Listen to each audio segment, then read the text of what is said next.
Martineau. Toi là, ça va faire. J'ai déjà essayé d'expliquer ça. À un moment donné, pouvez-vous régler ça?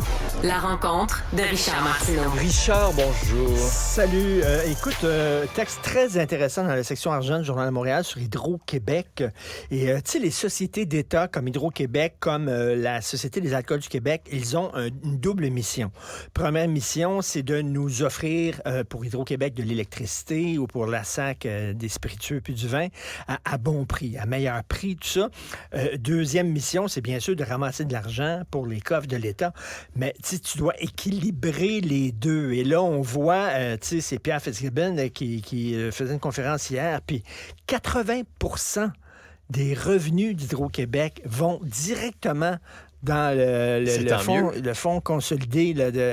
C'est un chèque au gouvernement. Là. Au gouvernement, mais sauf que là, Hydro-Québec manque d'argent pour ses projets, pour se développer, parce que l'argent est totalement siphonné par le gouvernement pour qu'on puisse se payer des beaux programmes sociaux, chromés, mur à mur, etc. Des garderies, et des hausses de salaire à 70 000 pour le chef de cabinet de François Quéget.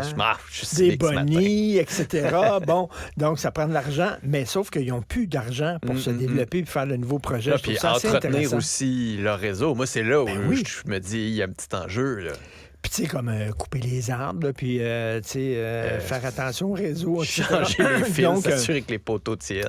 Écoute, ils sont vraiment voraces, ces sociétés d'État. Là, ils siphonnent l'argent totalement. Là, c'est comme, peut-être il faudrait que la balance revienne un peu dans le genre d'offrir des bons services à la population. Je pensais à toi, Valérie Plante, la mairesse de Montréal, qui signe une lettre dans la section « Elle a fait la différence », mais qui envoie aussi un tweet pour dire, ce matin, là, elle a écrit ça il y a quelques minutes à peine, 381 ans après sa fondation, Montréal est plus belle et plus forte que jamais. Plus belle que jamais. Je me suis dit, tu sais, Richard, il va être d'accord avec elle.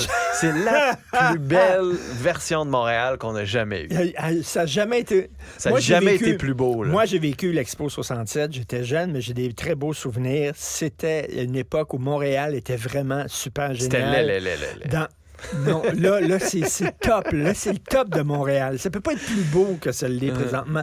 Et Fadi Daguerre, hier, qui se pétait les bretelles en disant, regardez, depuis que je suis arrivé, soudainement, le nombre de fusillades a baissé. 2 morts par fusil, par balle hier. Je l'ai eu en entrevue tantôt. Oui. Peut-être qu'il se pétait un peu moins les bretelles. Oui, il l'a pas redit cette phrase-là. Je sais pas pourquoi. Non, mais imagine, t'es le chef de police, tu dis ça, puis la même journée, bing bang. Et puis on est rendu là, qu'on tire sur des femmes de mafiosos. Habituellement, il y avait...